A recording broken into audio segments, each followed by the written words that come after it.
Order, order! Mr. Speaker.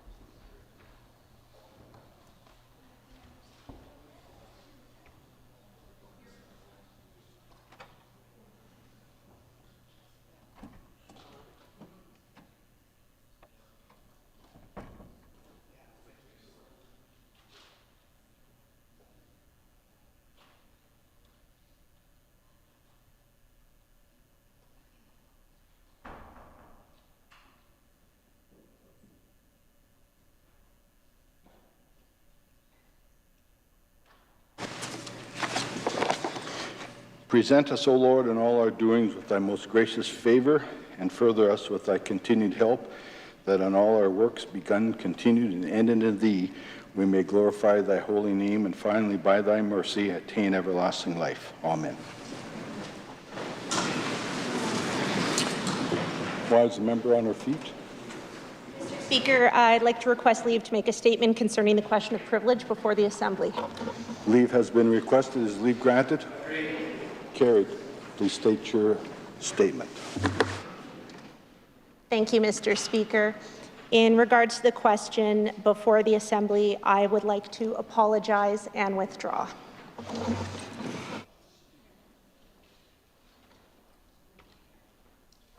Introduction of guests.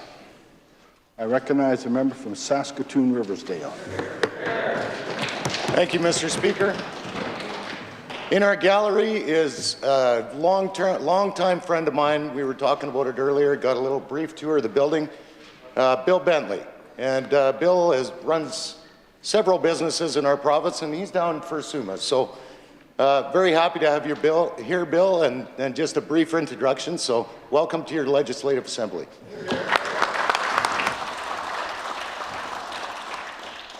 Recognize a member from Cypress Hills. Mr. Speaker, introduction.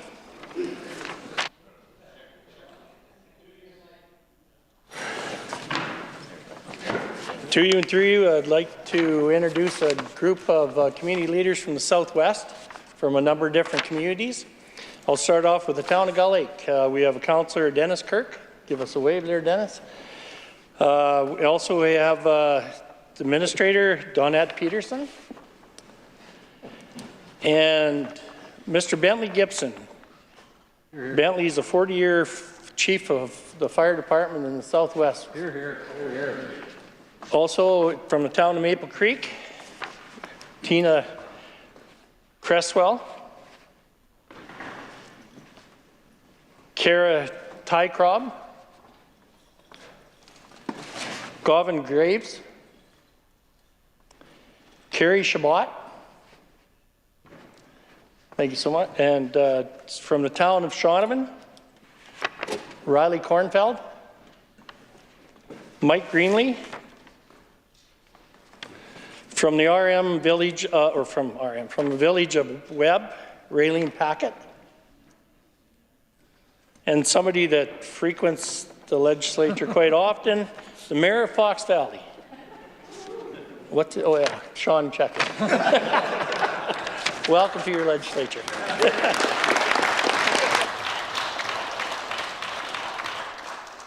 Recognize a member from Martensville-Warman.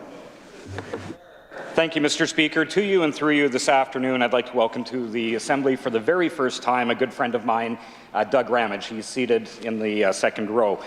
Doug was elected as a councillor in the City of Warman in 2020 for his first term. He's also a professional engineer that specializes in municipal infrastructure, and he's also chair of the Planning and Development Committee for the City of Warman. I also want to give a shout out, even though he's not here today, to his, I think he's a seven-year-old son, Cub. So with that, I would encourage all members of this Assembly to welcome Doug to the Saskatchewan Legislature. Here, here.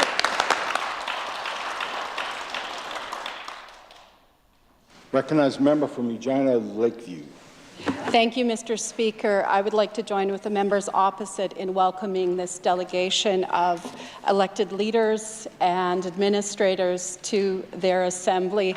I've had the opportunity and look forward to more opportunity over the next couple of days of meeting with this group as they convene here in Regina for their first in-person convention in 2 years. I know, Mr. Speaker, some elected leaders, this is the first in-person convention that they've been able to attend, and it's just great to see everyone here in person.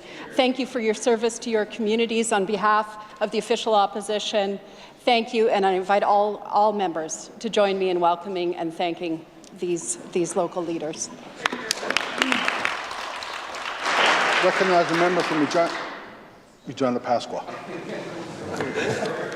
Thank you, Mr. Speaker. Mr. Speaker, through you to all members of this Assembly, I would like to welcome to my son, Arslan Fayaz, sitting in your gallery, Mr. Speaker.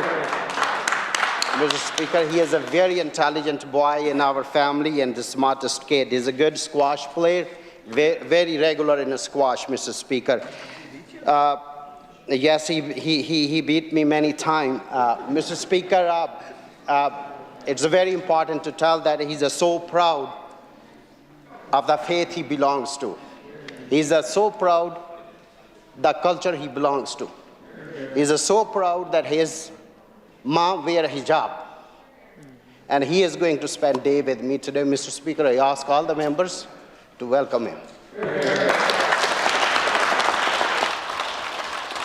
Recognize the Leader of the Opposition. Thank you, Mr. Speaker. I just want to join with the member opposite and recognize Doug Ramage, former neighbor in the Riversdale neighborhood. Good to see you here, Doug, and ask members to join me in welcoming him to his legislature. Good to see you, Doug.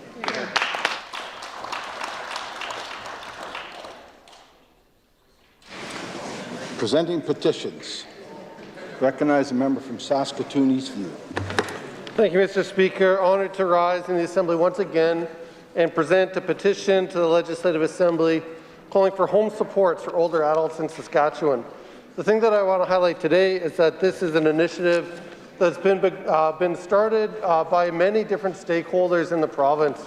Folks who are out there advocating for better care, especially as we emerge from the pandemic, to envision what type of province we want for each of us to age in.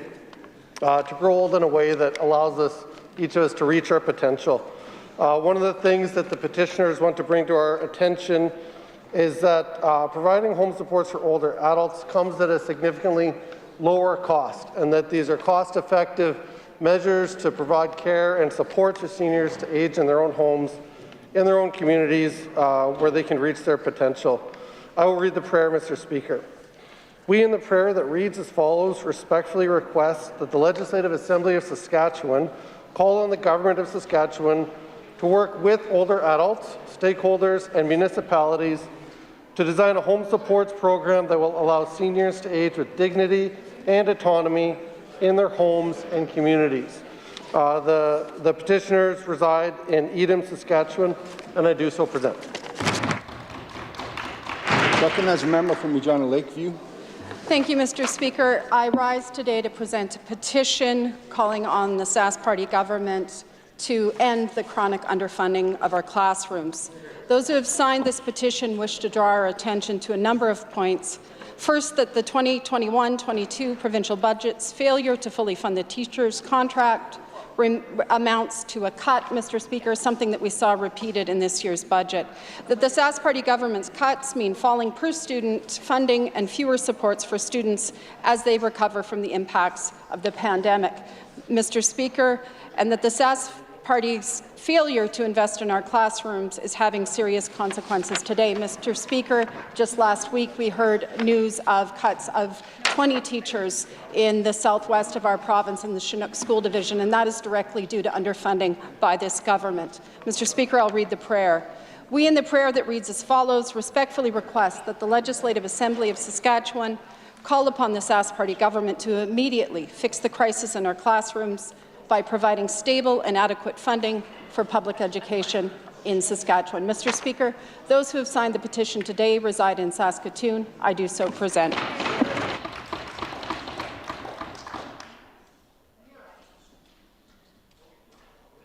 Recognize a member from Saskatoon Centre.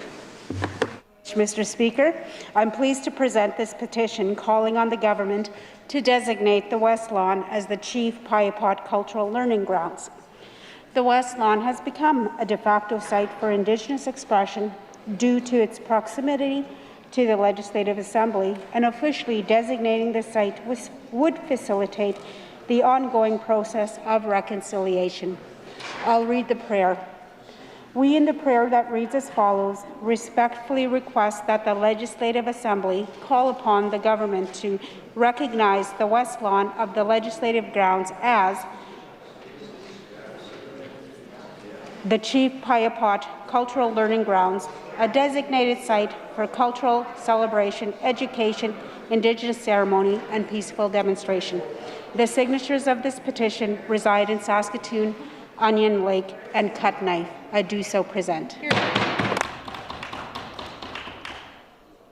Reading and receiving petitions, statements by members.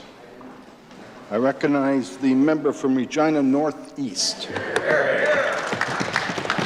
Thank you, Mr. Speaker. For the first time in more than 2 years, representatives from Saskatchewan cities, towns, villages, resort villages, and northern municipalities are gathering in person. Mr. Speaker, SUMA got started with Premier's address this morning at the Queensbury Convention Centre right here in Regina. Mr. Speaker, the Saskatchewan Urban Municipality Association has brought members together for an annual convention since 1906. 1,000 delegates from across Saskatchewan are expected to raise and discuss important topics in their communities. SUMA is an opportunity to connect and network with peers, decision makers, and exhibitors. The theme of this year's convention is Connect, which I believe is appropriately named after we have spent so much time apart due to COVID-19. This year's keynote speaker will be former Edmonton Mayor Don Iverson. The week will also include the Saskatchewan Municipal Awards, the President's Address, and the much-anticipated Bear Pit session with members of Provincial Cabinet. Mr. Speaker, we all look forward to connecting with local leaders to help build a stronger Saskatchewan. I ask all members to please join me in welcoming everyone to Regina for what promises to be another exciting and engaging SUMA convention. Thank you, Mr. Speaker. Here. Recognize the member from Saskatoon Fairview. Thank you, Mr. Speaker. I rise today to celebrate the beginning of Ramadan, the 9th month of the Muslim lunar calendar and the holy month of fasting. Ramadan began on April 2nd and will conclude on May 1st of this year. My constituency of Saskatoon Fairview is home to many families of Muslim faith who greatly enrich our community. I look forward to connecting with them over the course of Ramadan. And as in years past, I look forward to learning more about the practices and celebrations of Ramadan. The Muslim community in Saskatoon celebrates the end of Ramadan with Eid, one of the most important celebrations that Muslims have in a year. In the past, thousands of people have joined in prayer and celebration together.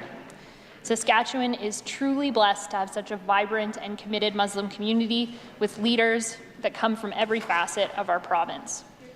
I would like to extend my sincere wishes for a happy and peaceful Ramadan to all those observing this holy month. May this Ramadan bring joy, health, and wealth to all. Ramadan Mubarak. Recognize a member from Saskatoon Westview. Thank you, Mr. Speaker. For the first time in 13 years, the University of Saskatchewan Huskies men's basketball team advanced to the U Sports Championship. Mr. Speaker, this was the Huskies' first trip to the final since winning the program's only national title in 2010. After a close game against the Carleton Ravens in the final, the Huskies were rewarded with a silver medal this past weekend in Edmonton. Mr. Speaker, on their way to the final, the Huskies faced challenges that made their championship bid more uncertain. An abrupt coaching change less than a month prior to the championship shook things up for the Huskies. But of course, Mr. Speaker, it's not how you start, but how you finish that matters. The Huskies knocked out the #1 team in the nation en route to the title game after being seeded 8th in the 8-team tournament. Mr. Speaker, you can never really count the underdog out completely. I now ask all members of the Legislative Assembly to join me in congratulating our University of Saskatchewan Huskies on their performance in this year's U Sport Tournament. Thank you, Mr. Speaker. Recognize a member from the John Alpha Stone Centre. Thank you, Mr. Speaker. I rise today to recognize April as Genocide, Remembrance, Condemnation and Prevention Month, which was designated by the House of Commons in 2015. During this month, we honour the memory of the victims of genocide and reflect on the root causes of these tragedies so that they never happen again. There are many historic examples of genocide resulting in incredible loss, not only of human life but of culture, Mr. Speaker. The effects are felt through generations. Here in Canada, James Daschuk argues the policies that displaced Indigenous communities from the plains were part of a process of genocide. The term was also used in the reports of the Truth and Reconciliation Commission and the Missing Murdered Indigenous Women and Girls Inquiry. Genocide often begins as dehumanizing groups of people, making it crucial to fight hate and discrimination in any form, at any level. The atrocities unfolding in front of our collective eye in Ukraine is a stark reminder of the fragility of peace, Mr. Speaker. We must stand as Saskatchewan people, together united in the fight for human rights and dignity of all people. We must also work to end violence and conflict around the world, in Ukraine, Iraq, Afghanistan, in occupied Palestine, Yemen, South Sudan, and elsewhere. Unfortunately, Saskatchewan is not immune to hate and has seen a rise of reported hate crimes. This is an unacceptable trend, and we must all work to address it, Mr. Speaker. With that, I would ask all members to remember the lives and cultures lost due to genocide and commit to using every tool available to combat hate in our own backyard. Thank you, Mr. Speaker. Recognize a member from Saskatoon, Churchill-Wildwood. Thank you, Mr. Speaker. The Clarence Campo Development Fund recently announced an initiative to support female Métis entrepreneurs and break down some of the barriers they face in starting a business. Audra Hill, a Métis entrepreneur and owner of Farmer John's Local Market and Kitchen in Emerald Park, is one of the beneficiaries. Mr. Speaker, being a successful entrepreneur is no easy task. But through programs like the CCDF and the Indigenous Women Entrepreneurship Program, historically disadvantaged groups are accessing capital, resources, and opportunities.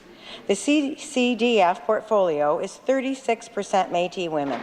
There are hopes that the program will grow that ratio to 50%.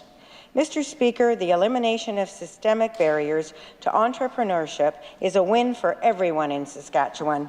Victoria Gagne, a specialist with the CCDF, had this to say, quote, "We want to make sure they're getting the same interest rates, the same opportunity, and access to the same organizations as any other entrepreneur," end quote. Métis women bring unique perspectives and ideas to the business world, Mr. Speaker. I'm proud that this government sees the value of Saskatchewan's business community, especially young entrepreneurs. Although Audra opened her store only a month ago, I look forward to seeing it grow and develop alongside many other successful Saskatchewan businesses. Thank you, Mr. Speaker. Recognize a member from Moose Jaw Wakamo. Thank you, Mr. Speaker. In July of 2021, our government introduced the Family Intervention Rapid Support Teams, or FIRST initiative. This initiative connects families in crisis with immediate help and aims to disrupt the cycle of violence by bringing services to families. Trained outreach workers are in place to intervene and provide services to families in crisis and to provide ongoing support to reduce the risk of future violence. By intervening earlier, this program aims to lower the likelihood of family violence and reduce demand for emergency services. The first program has been delivered by West Central Crisis and Family Sports Centre based in Kindersley and served families across central West Saskatchewan. However, Mr. Speaker, in February of this year, our government expanded this initiative to offer supports in Moose Jaw, Estevan, Weyburn, Carlisle, and Nipawin areas. The outreach program will be delivered by several community-based organizations, including the Moose Jaw Transition House. Mr. Speaker, the expansion of this program will not only support our communities at-risk families, but will also help build a safer Saskatchewan. Thank you to all those individuals and community organizations that are helping deliver this program. Thank you, Mr. Speaker.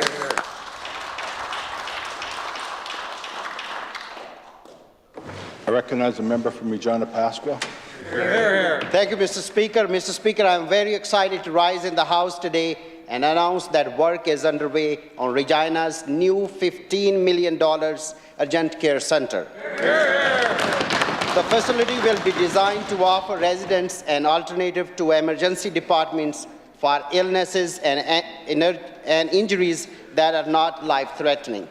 This means timely access for issues that require immediate attention, including injury care, basic diagnosis like ultrasounds and x-rays, as well as mental health and addiction supports. Mr. Speaker, 24 hours a day, 7 days a week. This center will be available for the citizens of Regina to access appropriate care. Construction is set to start this spring and should be completed early next year. The facility will be owned and operated by the Saskatchewan Health Authority. Planning has also begun for staffing with the multidisciplinary care team to make sure patients get the right care. Mr. Speaker, this is part of this government's $7.5 billion capital plan to stimulate economic recovery in the province. Seeing projects like this come up and start work so quickly shows that Saskatchewan is back on track. Mr. Speaker, residents can expect construction at 1350 Albert Street within next few months. Thank you, Mr. Speaker. Question carried. I recognize the Leader of the Opposition. Thank you, Mr. Speaker. I'd like to start by reading something, Mr. Speaker. I quote, "The two-year pandemic has clearly placed considerable financial stress on families and businesses, despite the unprecedented supports provided by the federal and provincial governments to date. More recently, inflation levels not seen in decades has significantly increased the cost of food and transportation and other essential goods. Canadians were already feeling the pain of supply chain and other inflationary causes. We now need to provide obvious pricing relief to families and businesses being squeezed by all of these combined forces." Now, I agree with these sentiments, Mr. Speaker, but they aren't my words. The Premier may recognize them from a letter that he sent to the Prime Minister. He sent that letter a week before that same Premier raised 32 taxes and fees on working families in Saskatchewan. So to the Premier, how do you look the people of Saskatchewan in the eye and claim you truly care about making life more affordable when you say one thing but do another? Recognize the Premier. Mr. Speaker, this government has been focused on the affordability for Saskatchewan residents and Saskatchewan families each and every year since we've had the honour to form government in 2007. Mr. Speaker, over the course of the past couple of weeks, we've heard the Deputy Premier read into the record a number of initiatives, Mr. Speaker, that are in place and annualized each and every year. Initiatives that are reducing income tax, in particular, reducing and eliminating income tax, Mr. Speaker, on those low-income families in the province. Mr. Speaker, there are personal and child spousal exemptions that are available, Mr. Speaker, to further reduce that. We see the Minister of Education working alongside our federal government with a child care plan, Mr. Speaker, freeing up, with the intent to free up 28,000 spaces here in the province, Mr. Speaker, and moving the cost of that child care down to $10 a day, Mr. Speaker. We've increased the seniors' income plan now 4 times, Mr. Speaker, never increased under the members opposite. Mr. Speaker, affordability for Saskatchewan people is something that is paramount, not just when the gas price increases such as it has this year, Mr. Speaker, but it's paramount year in, year out, Mr. Speaker. All told, about $2 billion in affordability measures are put forward each and every year by this government, Mr. Speaker, and the beneficiary, Mr. Speaker, are the people that happen to live in the province of Saskatchewan.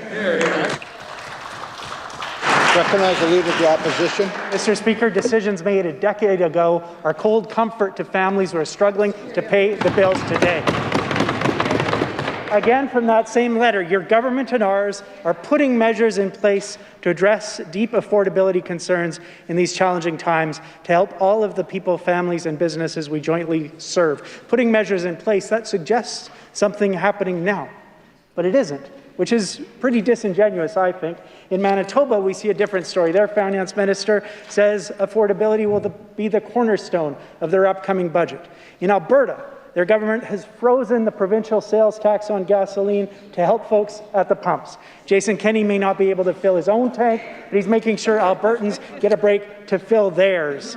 We're hearing today that Ontario may see some relief as well, but here in Saskatchewan, all the Premier has to offer people are empty words and higher taxes. Mr. Speaker, how can this government in the same breath decry the affordability crisis to the federal government and do nothing but turn around and increase taxes on Saskatchewan people?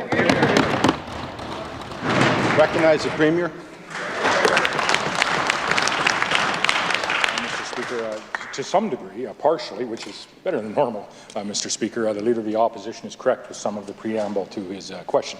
There are a number of initiatives that have been put in place, yes, a decade ago, that are improving the affordability yet today for Saskatchewan people because they are annualized.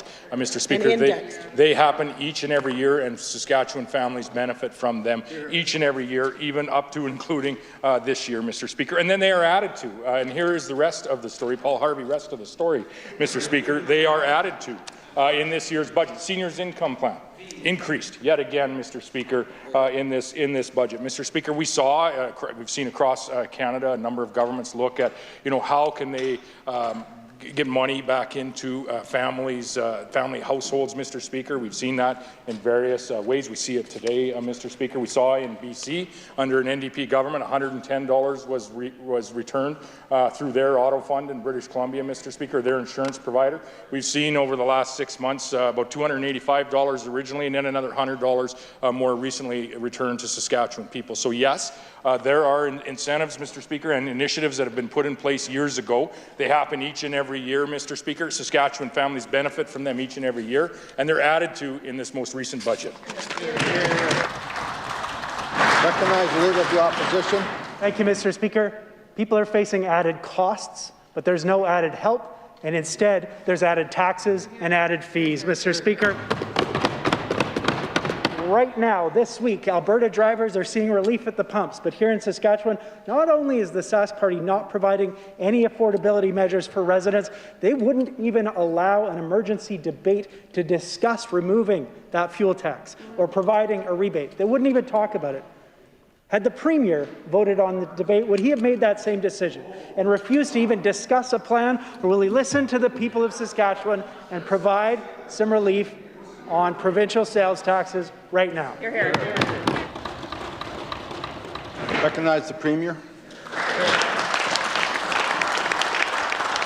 Mr. Speaker, the fact is, and this is what is confusing, is in particular now where you see the, the marriage, Mr. Speaker, of our Prime Minister and the Liberal Party and the NDP Party to run this country and to cling to power for the next number of years, Mr. Speaker. But as you look across Western Canada, you see Really? You see, Mr. Speaker, the NDP in Alberta that are dead set against the UCP's move to reduce the fuel tax there. You see the NDP in British Columbia doing, to a lesser extent, exactly what we did in Saskatchewan, was returning Saskatchewan folks' dollars back into those family households, Mr. Speaker, to a lesser degree, but they did move down the road the same. The fact of the matter is here, Mr. Speaker, is in this province, we have a number of affordability measures that are annualized each and every year, and the result of that is this, Mr. Speaker. We have among the lowest income tax rates in the nation, Mr. Speaker. The result of these initiatives, Mr. Speaker, is we have one of the lowest cost utility bundles for families across the nation of Canada, Mr. Speaker. You add to that other initiatives like the Seniors Income Plan, and we can go on, up to about $2 billion each and every year. It's this government, Mr. Speaker, that will continue to stand up for the families across this province, Mr. Speaker, and continue to put forward initiatives that make life more affordable, not just when, Mr. Speaker, the price of gas goes up a few cents. Recognize the Leader of the Opposition. A few cents, Mr. Speaker. A few cents. People are paying $1.70 a litre. Yeah.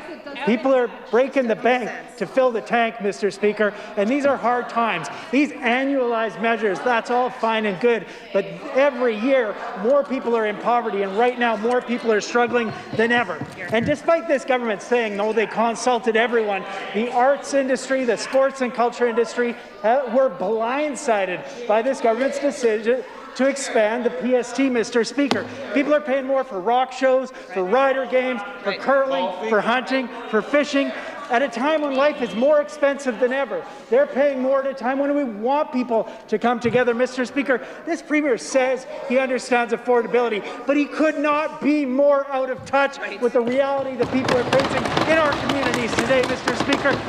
If he won't give us any relief, will he at least abandon the 32 added taxes and fees that he just slapped on to Saskatchewan families? Recognize the Premier.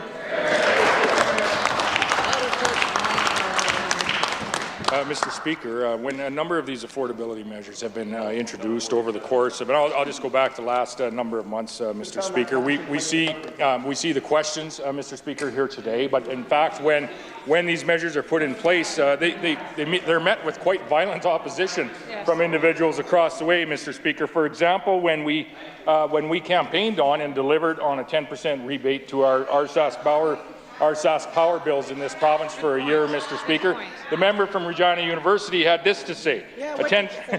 Mr. Speaker, it was just a handout and it didn't seem like good public policy. Mr. Speaker, that's a quote directly from the Regina University MLA. Mr. Speaker, the member from Saskatoon-Natana was opposed to the SGI rebate. It was okay in the case of NDPBC, but opposed here in Saskatchewan to Saskatchewan people receiving that rebate. Mr. Speaker, the member from Regina Elphinstone Centre called these tax credits, she called them loopholes, Mr. Speaker. Not benefits to Saskatchewan folks and Saskatchewan families, but loopholes. Mr. Speaker, the track record of this government is one that it reduces taxes on Saskatchewan families to the tune of about $2 billion each and every year, Mr. Speaker, and we're going to continue to stand up for the families across this province. Recognize the member from Regina Lakeview. A lot of bluster, Mr. Speaker, but not a lot of reality in that answer.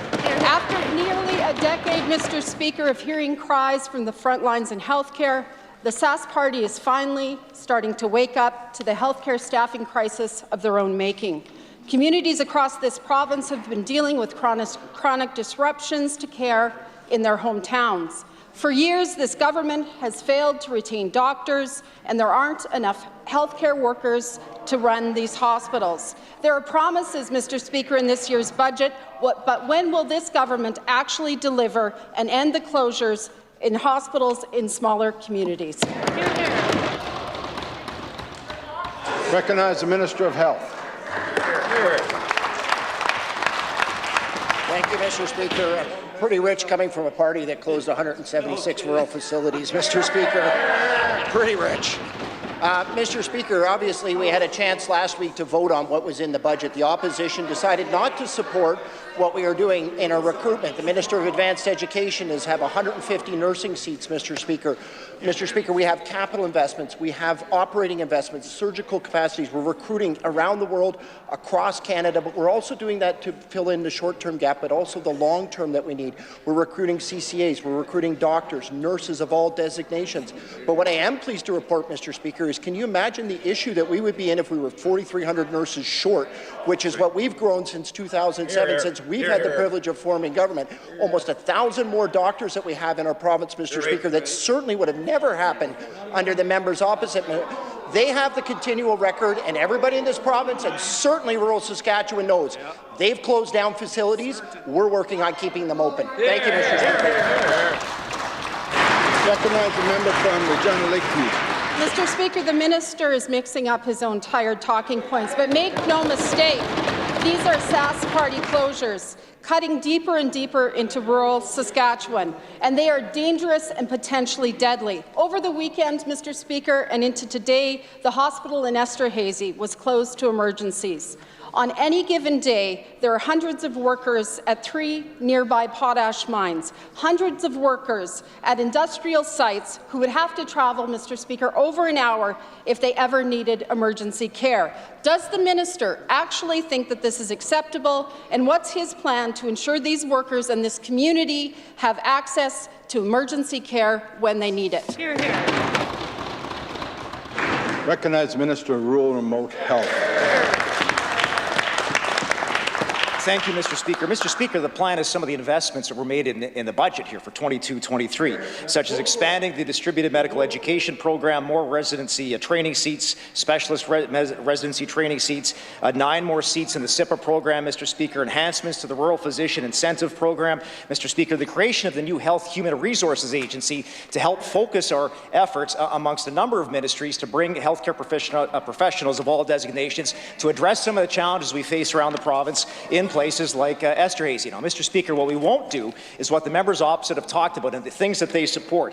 In her budget reply, Mr. Speaker, the member for Saskatoon University referenced comments made by academic Stephen Lewis in the CBC while calling on the government to listen to the experts. The expert believes that, and this is a quote, Mr. Speaker, retention would improve if the rural healthcare system is redesigned to have care be consolidated to a few centres. Close the quote, Mr. Speaker. That's what the members opposite stand for. Yep. The government does not. Recognize the member from Regina Lakeview. Mr. Speaker, people are not looking for empty promises and political attacks. They need a fix today. Mr. Speaker, municipal leaders from across the province are meeting this week at the SUMA Convention. Leaders from Swift Current know that last week there was nowhere in all of the Southwest for an expectant mother to go for an emergency delivery. Leaders from Kamsack, Kenora, Herbert, Broadview, Biggar, Porcupine Plain, Priestville, Broadview, Wilkie, Lanigan, Esterhazy. They all know that right now, local emergency services are unavailable in their communities. 2 full years, Mr. Speaker, after these hospitals were closed, they're still shuttered with no plans to reopen. Does the minister believe that urgent access to health care should depend on a person's postal code, or does he agree that people of Saskatchewan deserve better? Recognize the Minister of Rural and Remote Health. Thank you, Mr. Speaker. We acknowledge that we have a number of temporary service disruptions in the province. Now, Mr. Speaker, they might want to speak to, for example, the folks in the community of Redvers, where they recently resumed full services there, restored services 24/7 in the community of Redvers, Mr. Speaker. For example, in Kamsack, as an example here, a recent letter to the editor from the New Doctor there speaks about his praise for the community and leading a good life there. The New Doctor at Kamsack, Mr. Speaker, says that, and I quote, "Everything has been excellent so far for me here. Of course, there's some challenges, but they're a part of life and an opportunity for learning and personal growth. He's grateful to the Kamsack community for accepting him and embracing him." Mr. Speaker, we're going to continue to work to address these challenges. We have faith in rural Saskatchewan. Unlike the members opposite who, Mr. Speaker, I'd like to quote from a Star Phoenix article in 2006. "The suspension of hospital services in rural Saskatchewan is a fact of life," Health Minister Len Taylor said. That's, again, how they feel about health care in rural Saskatchewan, Mr. Speaker. Hear, hear. Recognize the member from Saskatoon Eastview. Mr. Speaker, the ministers opposite want to quote things from 2006. I've got a quote from last Thursday. Okay. On Thursday, Chinook School Division sent a letter to families sharing more bad news. And contrary to that minister's claims about this year's budget, the letter says from Chinook Schools, and I quote, "Funding did not cover projected teacher salary increase, other support staff salary increases, or any other inflationary costs for the upcoming year." I'll remind the Assembly that this province lost 352 teachers last year, in-school educators. This year, Chinook is talking about losing 20 teachers. They're also talking about cutting EA hours at a time when kids need more support to get back on track. Does the minister agree that coming out of the pandemic, kids should have more support, not less? Recognize the Minister of Education. Thank you, Mr. Speaker. Mr. Speaker, I would say that overall this budget is going to provide additional support to students right across this province. $1.99 billion in operating funding, as well as $7 million new fund to provide for 200 full-time EAs across the province, Mr. Speaker. Mr. Speaker, I know that school divisions and their CFOs have only had their numbers for a week, and they get the next number of months to present a budget to the ministry, and so that those school boards will have some time now to get a better understanding of what the funding will mean for their school divisions and make decisions and forward a budget accordingly, Mr. Speaker. So, as I said before, I look forward to working with school divisions as they finalize their budget over the next 3 months. Thank you. Recognize the member from Saskatoon Eastview. Mr. Speaker, that minister doesn't have his facts straight. And I want to look at the words he put on the record. He claimed inflationary pressures impacts on divisions are, quote, relatively minor. That's wrong, Mr. Speaker. Like families, divisions are being squeezed on all sides by the affordability crisis. Chinook School Division school buses cover 149 rural routes. They travel 3.8 million kilometers every year. Does the minister honestly think that these cost pressures don't have an impact on a school division's bottom line? Recognize the Minister of Education. Thank you very much, Mr. Speaker. Mr. Speaker, I think the member has probably heard me say this before, but in terms of pressures on school operating funding, Mr. Speaker, the largest proportion of those are both the teachers' CBA, which is fully funded in this budget, as well as enrollment growth, which, Mr. Speaker, since 2007, the 41% has been the increase in the operating grant, and that is greater than the combined 30% of the teacher's CBA over that time and enrollment growth of 10%. Mr. Speaker, I would note that Chinook has indicated to the ministry they expect fewer students this year, and yet they're going to get an increased budget through this budget, Mr. Speaker. Mr. Speaker, in terms of inflationary pressures when it relates to transportation and fuel, Mr. Speaker, it is a relatively small portion of their budget, Mr. Speaker. Hear, hear. Recognize the member from Saskatoon Eastview. Mr. Speaker, that minister's response shows that he knows that school divisions have faced years of austerity budgets that have left them with no choice but to reduce staffing, and that this budget this year is no different. In the words of the member of Moose Jaw North, who presided over deep cuts in Prairie South School Division in 2020, he said, quote, "I believe we're applying a Band-Aid where surgery is required."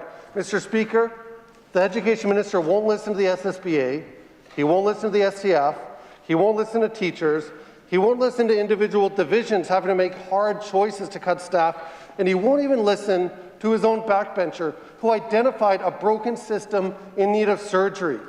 Will this minister start listening and commit to adequate funding so divisions can avoid cuts that will derail a pandemic recovery for our kids?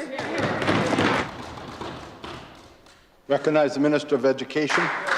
Thank you very much, Mr. Speaker. Well, Mr. Speaker, I'm not going to take any lessons from that member opposite who quoted the member from Moose Jaw and completely took the quote out of context, in which the member from Moose Jaw voted against his own school board's budget because he believed, Mr. Speaker, he believed that the administration and the board needed to do more work in using the funding, adequate funding, that they received from the province, Mr. Speaker. So that member better check his quotes next time he's quoting any member on this side of the House, which I think goes for most of those members opposite. Mr. Speaker, we're going to be working with school boards over the next number of months to ensure, Mr. Speaker, that the supports are there for students, the supports are there for staff in utilizing the largest education budget in the history of the province of Saskatchewan.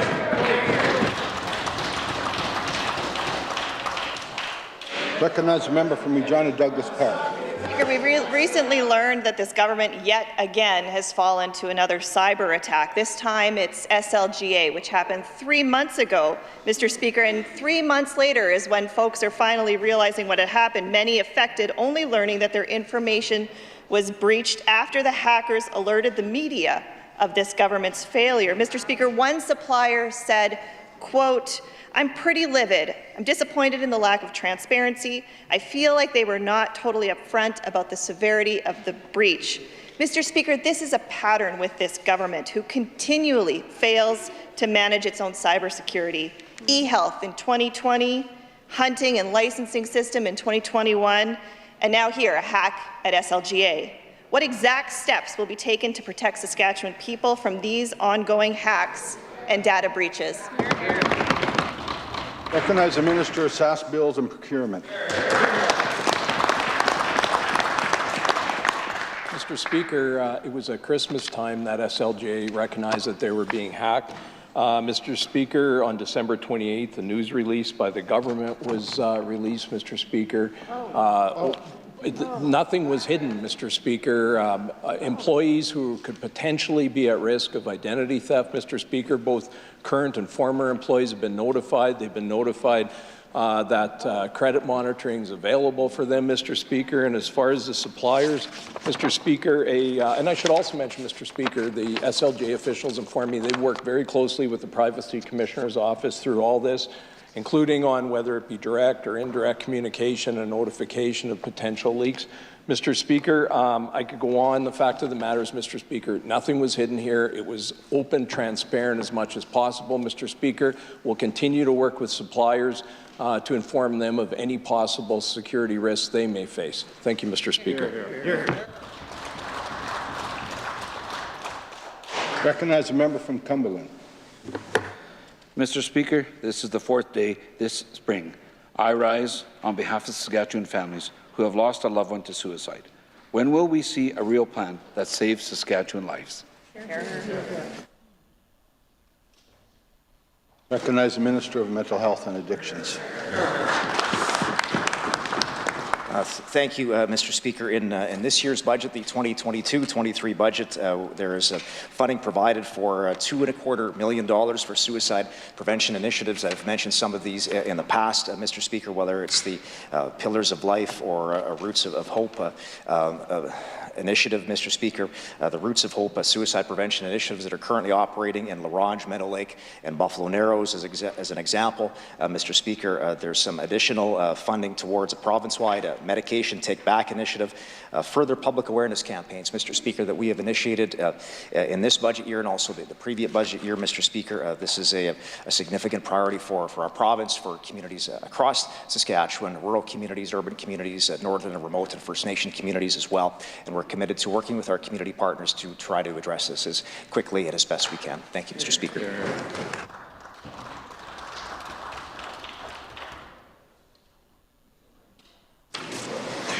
Ministerial statements, introduction of bills. Item number 1, the Honourable Mr. Harrison, Meadow Lake. Recognize the Minister of Trade and Export Development.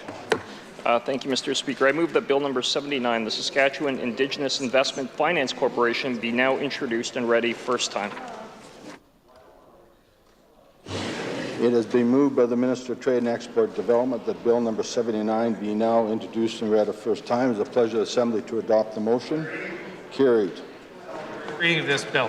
When shall the bill be read a second time? I recognize the Minister of Trade and Export Development. Next sitting. Next sitting.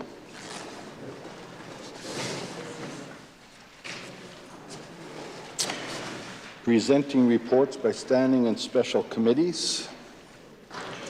Before orders of the day,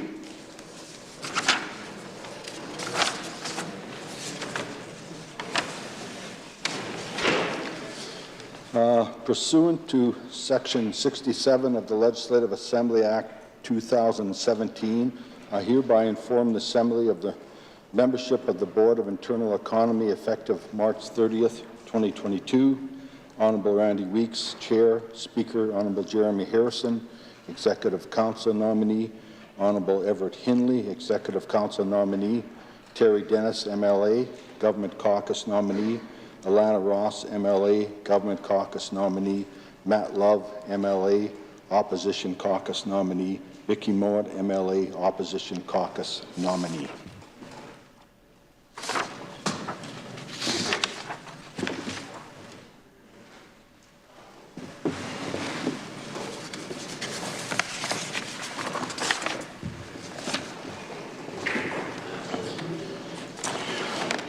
On the morning of March 31st, 2022, the Government House Leader raised a question of privilege.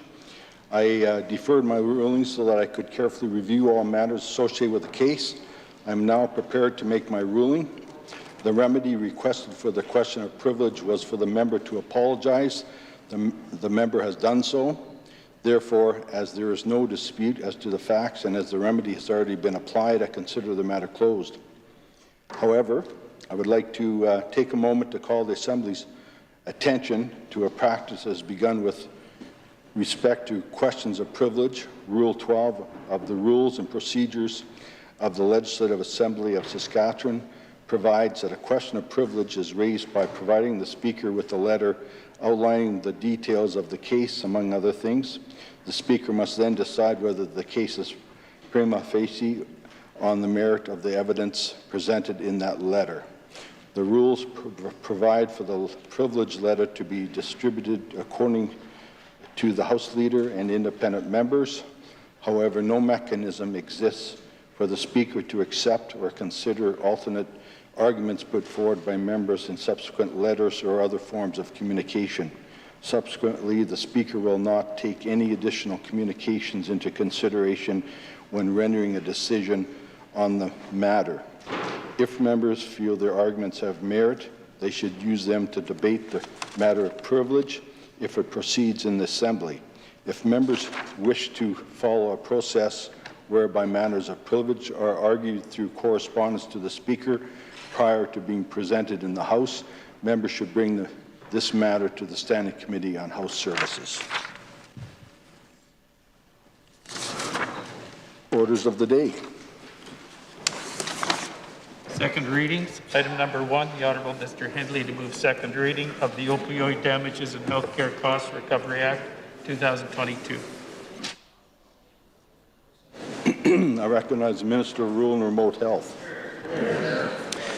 Thank you, Mr. Speaker. Mr. Speaker, I rise today to move the second reading of the Opioid Damages and Healthcare Cost Recovery Amendment Act 2022. The purpose of this legislation is to preserve Saskatchewan's right to take legal action against opioid manufacturers and distributors and hold them accountable for their role in the ongoing addiction and overdose crisis across the country. Mr. Speaker, 2021 saw the highest number of opioid-related harms on record in Saskatchewan, a situation similar to what is happening across the country. Our government has had to make an unprecedented financial commitment to mental health and addiction services to address this. $470 million is being dedicated to these services in the 22-23 budget year alone. It is the position of our government that opioid manufacturers and distributors have a responsibility to compensate provinces for this. They have used deceptive marketing practices and worked to conceal the potential risks of opioid use. Many people have suffered from serious addiction issues as a result. Mr. Speaker, the Government of British Columbia is leading a class action lawsuit on behalf of all federal, provincial and territorial governments, claiming manufacturers and distributors of opioid products deceived prescribers and patients about the risks and benefits of opioids. The Government of Saskatchewan fully supports the lawsuit. The purpose of this lawsuit is to recover healthcare costs expended in treating opioid-related disease and injuries, as well as social costs related to opioid addiction. Most other provinces, including Alberta, Manitoba, Ontario, Prince Edward Island, Nova Scotia, and Newfoundland and Labrador are also participating and enacting appropriate legislation. Mr. Speaker, while we have every confidence in the outcome of the legal proceeding, it will take time, and our window of opportunity is closing. The legislation we are discussing today will keep that window of opportunity open. The Opioid Damages and Healthcare Cost Recovery Amendment Act 2022 will preserve Saskatchewan's right to take legal action and continue to participate in the British Columbia lawsuit well into the next decade. This legislation also broadens the parameters of liability to potentially include individual corporate executives, their marketing advisors, and key participants in the decisions that caused serious harm to opioid patients, their families, and the public health care system. Ensuring proper responsibility and accountability for actions taken by the opioid industry will help to ensure a safer and healthier Saskatchewan. And with that, Mr. Speaker, I am now pleased to move the second reading of the Opioid Damages and Healthcare Cost Recovery Amendment Act 2022.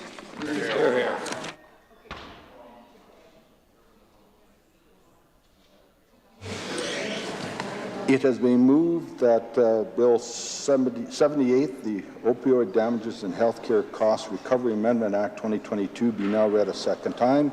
Is the Assembly ready for the question? I recognize the member from Saskatoon Fairview. Thank you very much, Mr. Speaker. And I want to thank the minister opposite for having open communication throughout this process and giving us a heads up that this was coming forward. We have had a chance already to ask some of the questions that we have about this particular piece of legislation. It certainly seems prudent to ensure that we're on the same page as other provinces on this front, and to make sure that there are no constraints on what the minister called the window of opportunity, which sounds like better jargon than the legal jargon that I've been following on this particular bill. It's certainly important for us to be able to seek damages. That is one piece to this equation.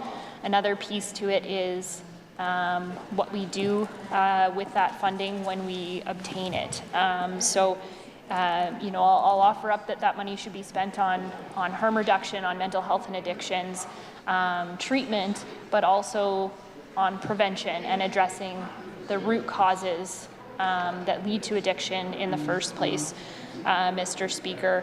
I will, I think, conclude my remarks there and allow this legislation to move on to its next steps. The question before the Assembly is the motion moved by the Minister of the Bill 78, the Opioid Damages and Health Care Cost Recovery Act 2022, being now read a second time. Is it the pleasure of the Assembly to adopt the motion? Carried. Second reading of this bill. To which committee shall this bill be committed? Recognize the Minister of Rural and Remote Health. I designate that Bill number 78 be committed to the Committee of the Whole on Bills, and the said bill be considered immediately. This bill is committed to the Committee of the Whole on Bills.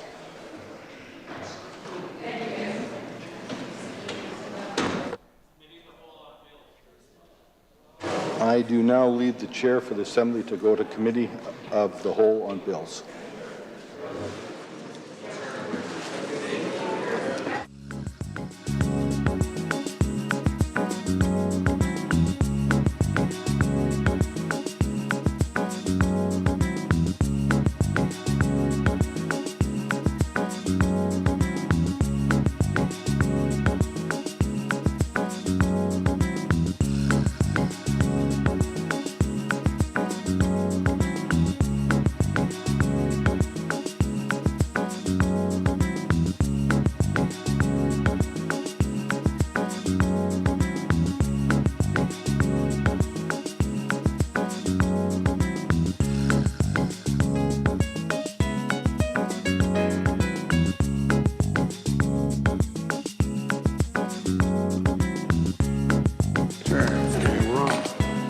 The item of business before the committee is Bill number 78, the Opioid Damages and Healthcare Cost Recovery Amendment Act 2022. Clause 1, short title. Is that agreed? Carried. Clause 2. Is Clause 2 agreed? Clause 3. Is Clause 3 agreed? Carried.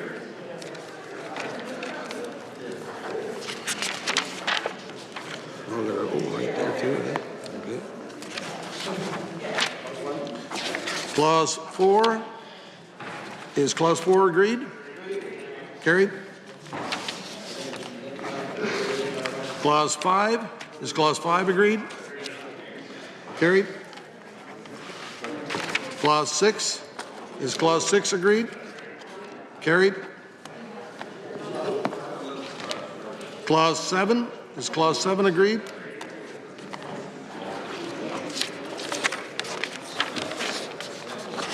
Clause 8, coming into force. Is that agreed? Carried. Her Majesty, by and with the advice and consent of the Legislative Assembly of Saskatchewan, enacts as follows. Bill number 78, the Opioid Damages and Healthcare Recovery Cost Recovery Amendment Act 2022. I recognize the Government House Leader. Thank you. I move that the committee report the bill without amendment. It has been moved that the committee report Bill number 78, the Opioid Damages and Healthcare Cost Recovery Amendment Act 2022 without amendment. Is that agreed? Carried.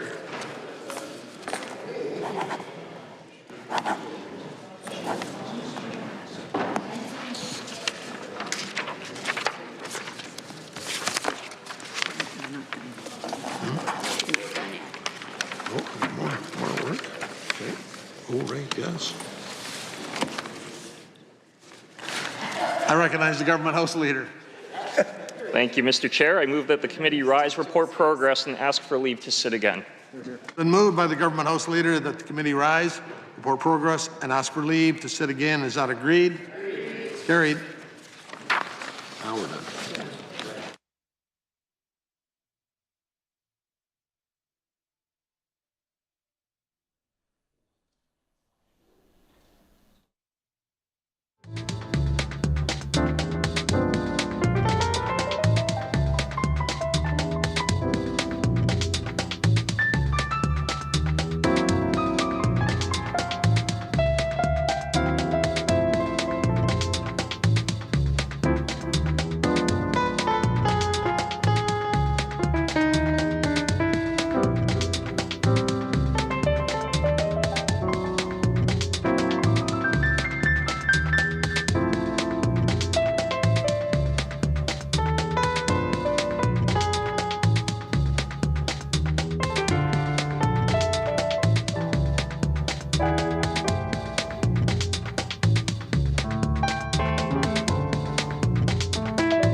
I recognize the Chair of Committees.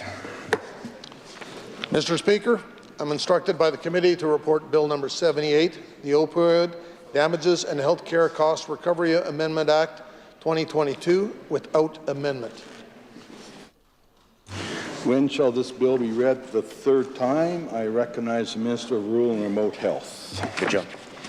Mr. Speaker, I request leave to move third reading for Bill number 78, the Opioid Damages and Healthcare Cost Recovery Amendment Act 2022 immediately.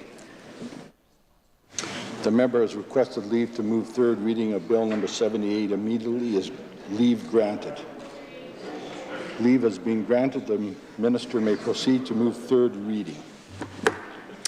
I move that Bill number 78 be now read the third time and passed under its title.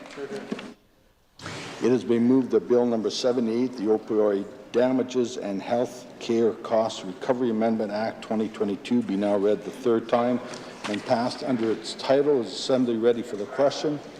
Is it the pleasure of the Assembly to adopt the motion? Third reading of this bill.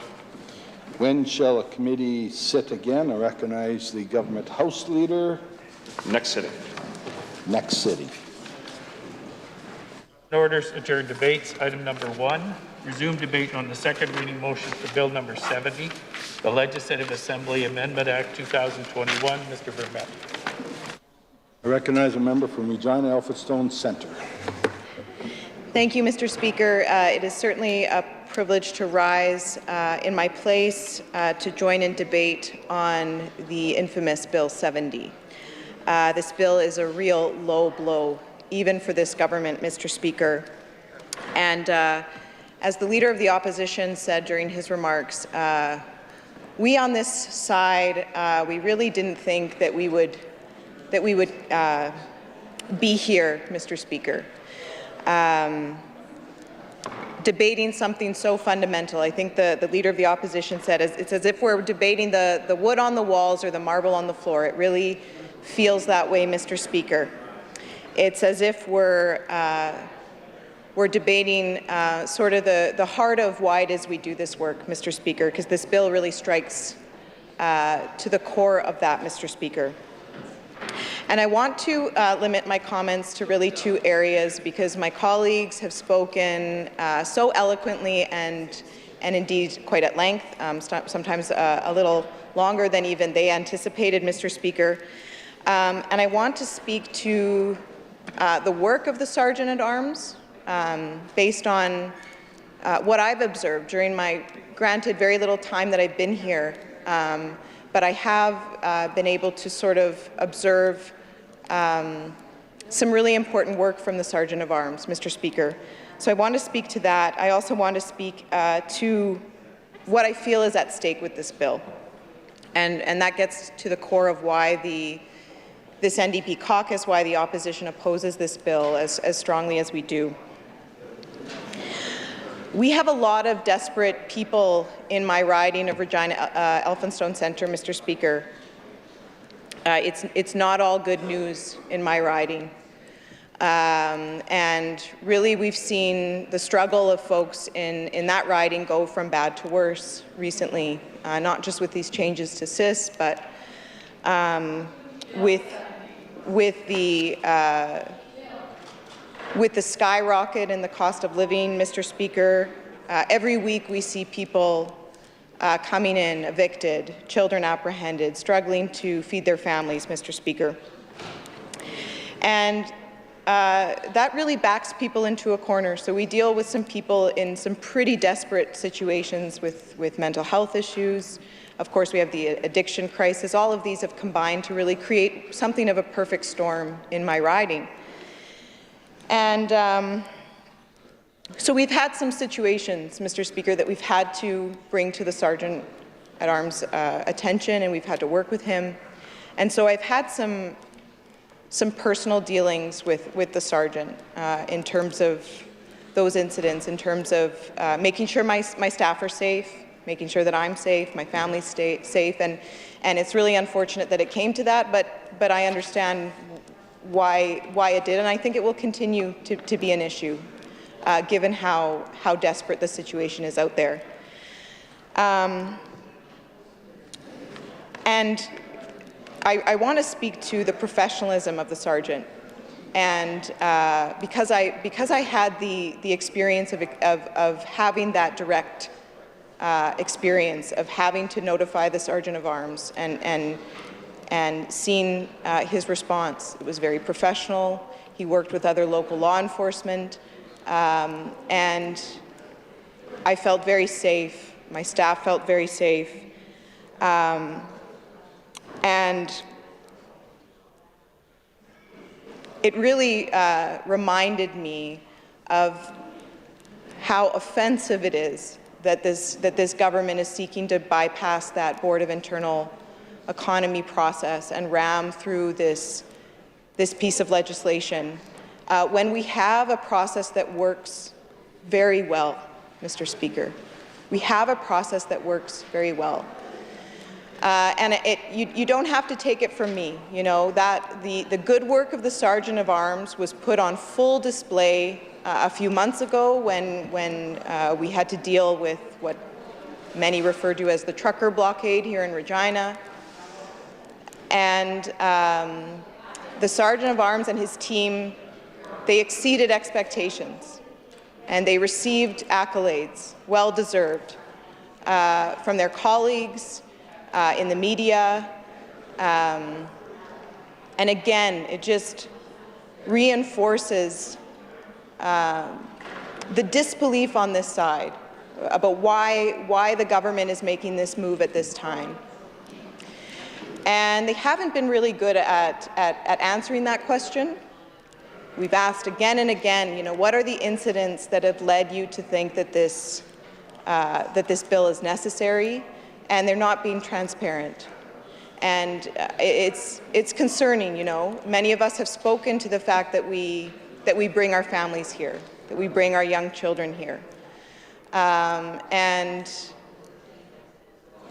for the government not to be upfront about that, it really speaks to a certain degree of bad faith, Mr. Speaker.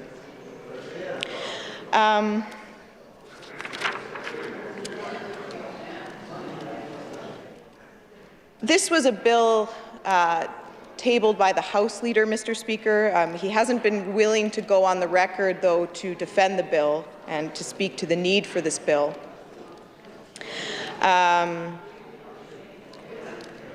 The House Leader, as we know, he's a lawyer by education. And so, you know, he really should know better, especially him. Because what I feel this bill is addressing is this government's discomfort with people's protests, people's criticism of them, all of which we all should know is protected under the Charter, under 2B, freedom of expression. The House Leader should know that, and he should know better, Mr. Speaker. Freedom of expression is among the most important sections under the Charter. It's described as the lifeblood of a democracy, Mr. Speaker.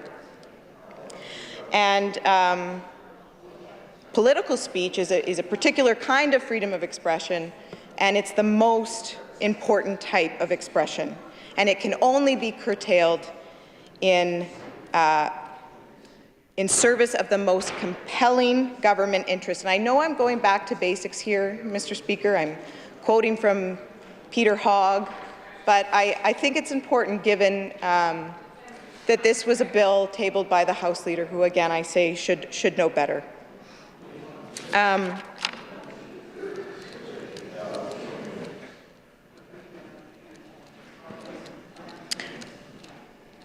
I really believe, Mr. Speaker, that no matter how much you disagree with someone, you need to protect with all your might their right to say those things. And I shared very little in common with the protesters that we saw a couple months ago, as again, that formed part of, again, what was referred to as the trucker blockade. But I really do believe in their ability to protest. And my belief in that, that right is really what motivated me in my prior profession as a defense lawyer, as a constitutional lawyer, Mr. Speaker. And it's quite easy to defend the right of people who you agree with to protest, Mr. Speaker. That's very easy to do. But it's really when you're faced with views that you don't agree with, that you may even find offensive or objectionable in some way, that our principles are tested. And as we know, the right to express oneself is not just about the content of what you're saying, it's the form. It's the decision of where you do it and how you do it. And there's no place that is more fundamental, Mr. Speaker, than being able to do it right here, right outside this building, in view of policymakers, of lawmakers. We can't imagine a location for expression that is more important than within view of this institution. And so that is what animates a lot of the questions we have on this side, Mr. Speaker. What is this going to look like? Why are we reducing the Sergeant-at-Arms to a purely ceremonial role, where he'll only have jurisdiction over this floor, not in the rotunda, not in the offices, not on the front steps, maybe not even in the balcony, maybe not even in your balcony? It's unclear from the legislation. Why are we doing that? What are they so afraid of? And I had a bit of an experience in terms of getting a bit of a sense of what they're afraid of. I had the great privilege of representing the folks at the Justice for Stolen Children camp before I stepped away from that case and joined the political life that I'm now in, Mr. Speaker. And we really see a contradiction in this government in terms of their attitude towards that protest and their attitude towards, say, the trucker blockade, where the Premier, when asked to denounce that that conduct said, well, they're certainly getting everyone's attention.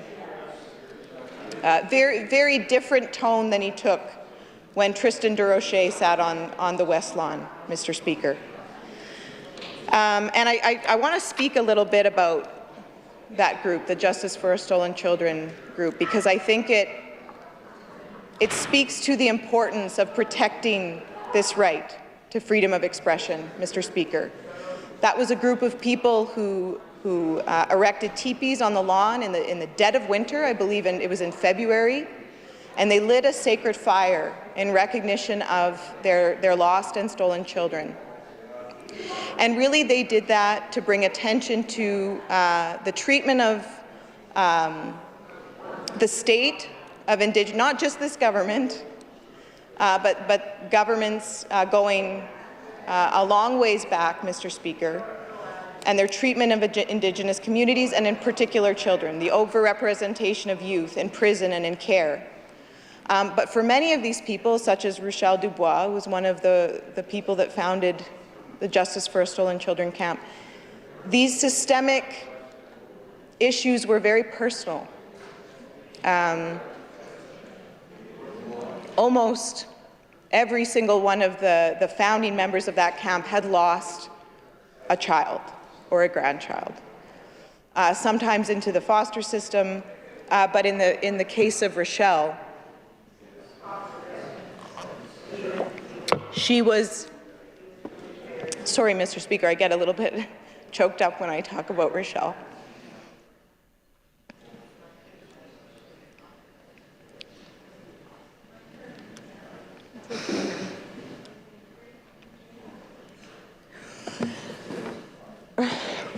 Rochelle lost her son, and she was dissatisfied with the investigation into his death.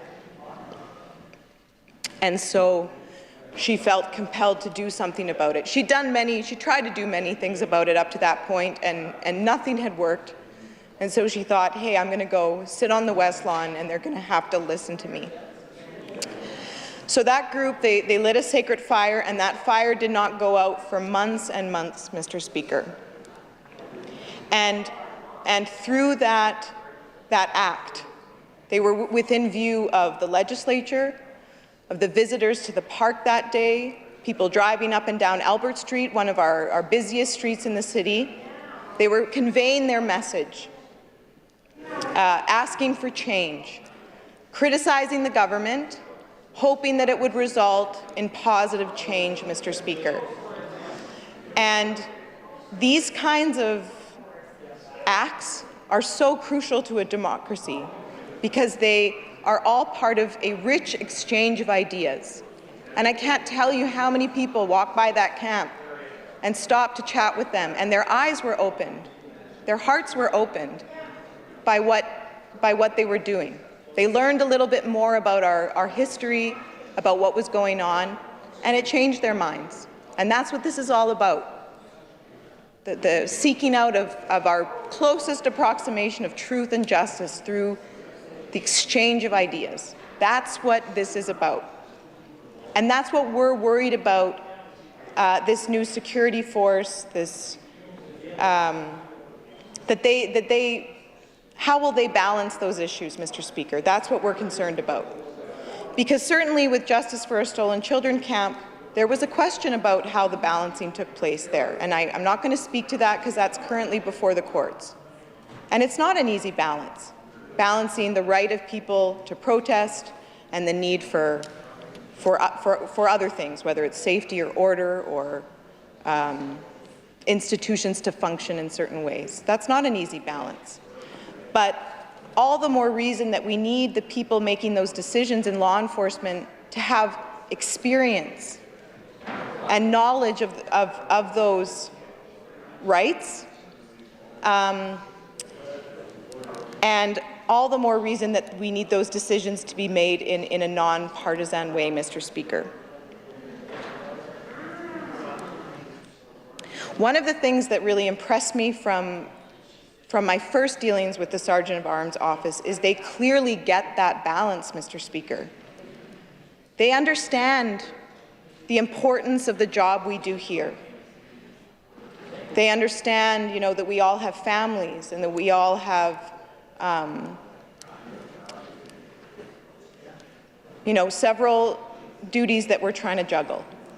They understand the importance of this institution, what we do in this House, and the need to allow that to take place. But they also understand and appreciate, you know, the rights of people to come to this building, to petition us, to criticize us. I've observed the sergeant dealing with those folks all the time.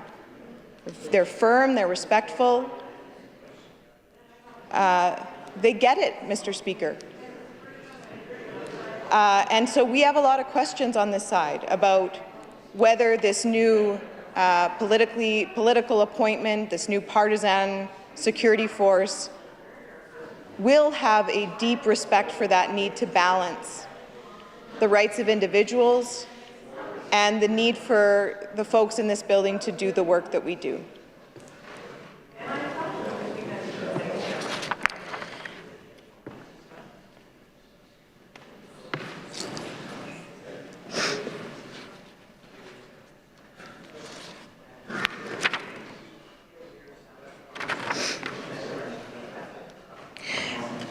And Mr. Speaker, this concern that we have, it's not hypothetical. We have good reason to be concerned because that government has a concerning track record of replacing competent individuals with their pals. And we saw the most recent example with the Saskatchewan Health Authority, with the appointment of Raynell Wilson, Mr. Speaker. Political staffer who has absolutely no experience in health administration. They just created a job for her.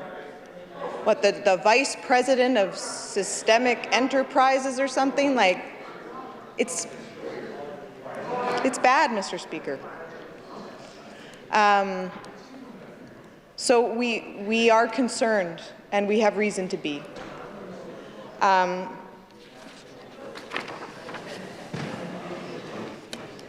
Mr. Speaker, I said at the beginning that my colleagues had spoken at length to this bill.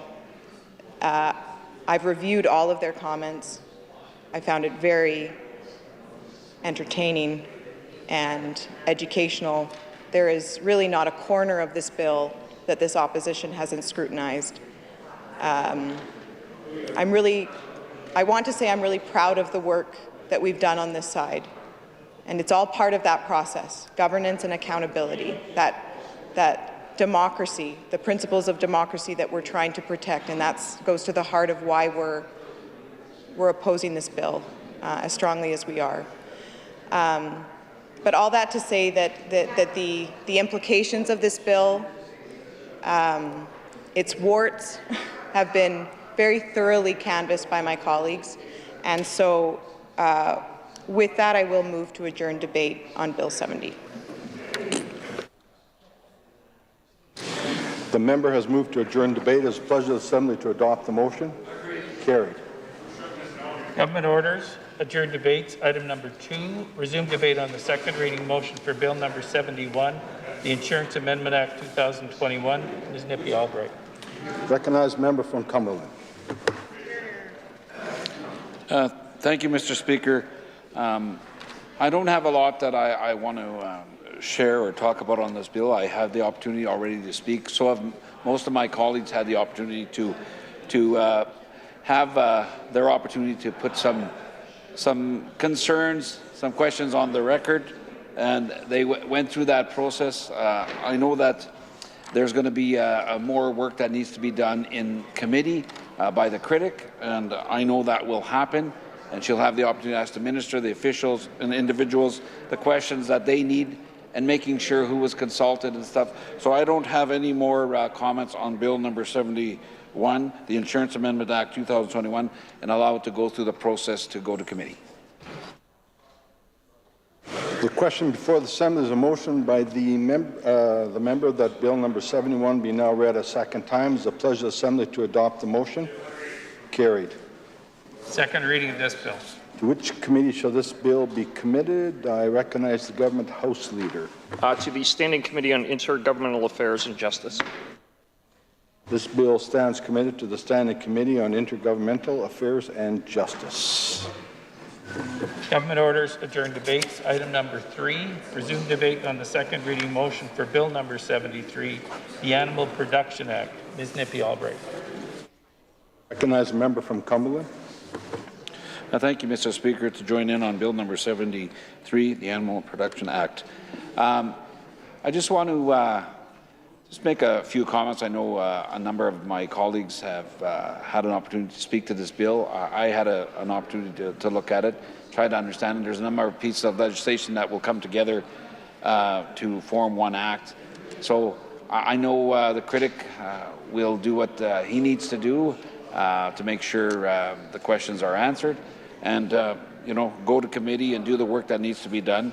And hopefully everyone's been consulted that this is the right piece of legislation as it goes through the work it needs to. So I'm prepared, Mr. Speaker, to allow Bill 73 to go to the work that it needs to in the process to get to committee. I'm prepared to allow that Bill 73 to go forward.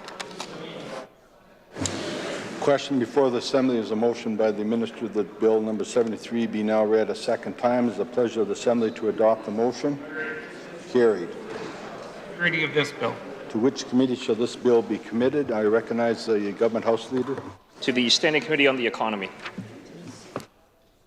This bill stands committed to the Standing Committee on the Economy.